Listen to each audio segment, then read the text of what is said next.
upper back pump. Let's get after it. All right, guys and girls, here we are for my secondary back day of the week. So if you've been watching this series of me since I've came back from my off week, my main goal is going to be always to do as least amount of volume as possible. But on this pump day, the cool thing about it is if I'm feeling up and ready to train, I do this on Friday. If I feel like I need an extra off day, because legs was yesterday, then I'll simply just take it. So I'll eliminate the back pump and go down to 4 days training.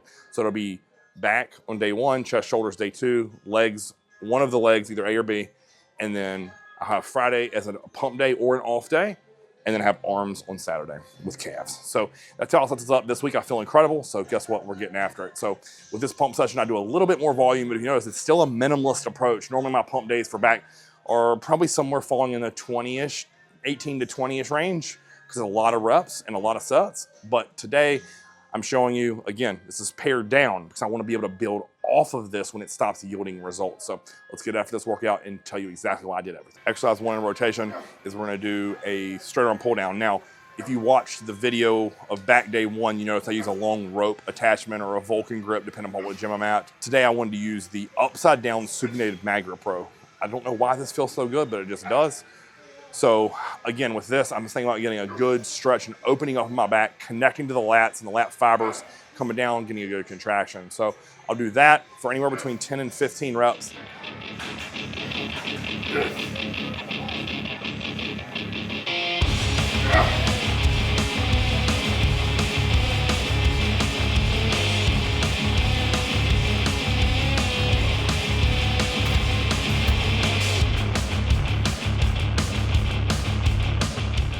Then immediately go over and I'm gonna do some one arm step back DY rows. So with this, I like it because it isolates that low lat and really allows me to go one side at a time to get a even better connection than I would if I got them double arm. So my primary day, I tend to do these seated, where on the pump day, I'm gonna do these standing and really isolate that lower lat specifically. So each arm, again, I'm shooting for 8 to 10, 12, somewhere in there on the rows, and I did 3 total rounds of this.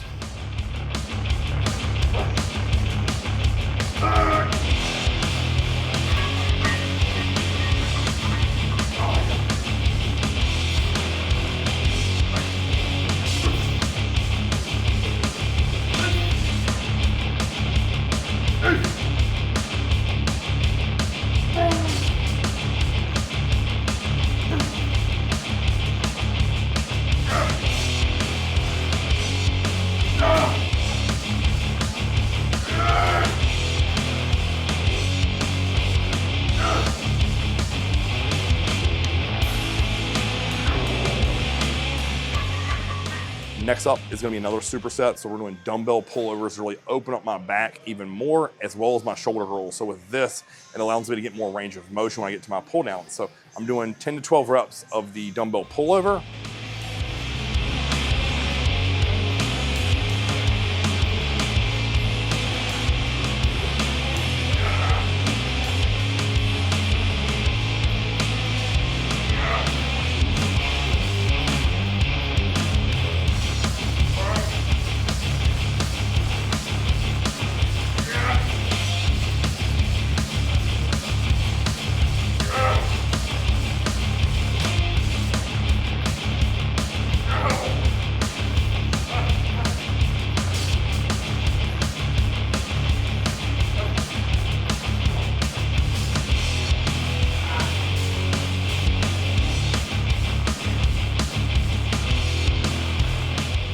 And then I'm going right into a narrow neutral grip pull down. So I know a lot of people talk trash on this baby handle, but I love it.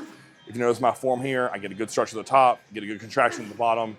And as you progress through the set, you'll see that I'm unable to really hold that contraction, but I'm still able to get more reps until I'm all the way down to partials. So with this, I did 2 working rounds of this superset of pullovers and narrow grip pull downs.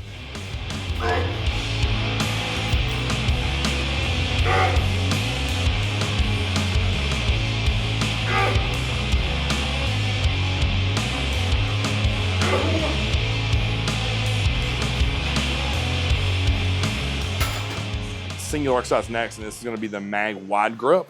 And the premise of this is it's a rest pause and trying to drill everything through the middle of my upper back as well as some lat. This is great for my teres as well, so I like this attachment. I think about back double bicep with every rep, so it's a way to build my posing into training because I need to get my back double bicep better and more detailed. So with this exercise, I'm thinking about just squeeze those lat fibers and back fibers as much as I can. Rest pause, so it's gonna be 3 mini sets to failure with 20-second rest periods between each one.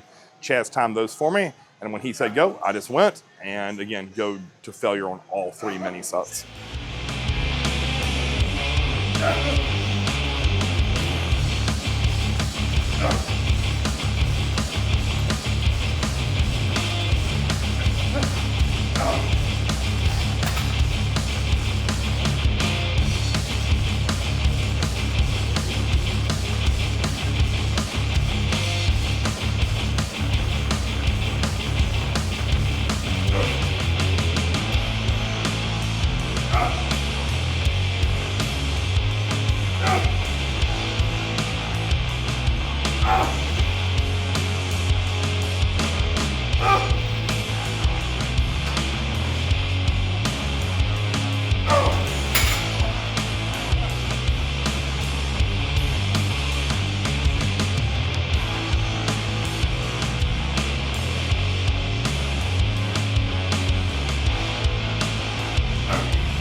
Final superset to wrap the day up. This is gonna be an upper back row. So pronated grip, trying to really drive back, get a good contraction on my upper back.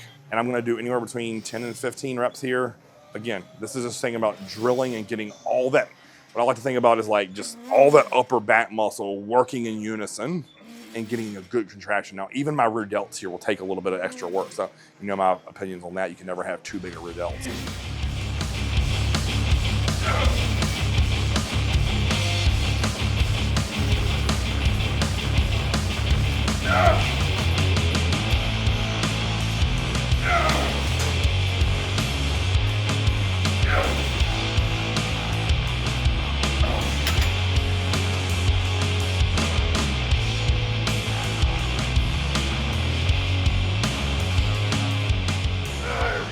Right into a Dante row where I'm trying to really get a stretch out everything to my back, but then also what I'm really focused on here is getting a good contraction on my lats. So with this little superset pairing, I did 2 working rounds of that. So again, an upper back focused row and then a lat focused row to finish, as well as having a stretch.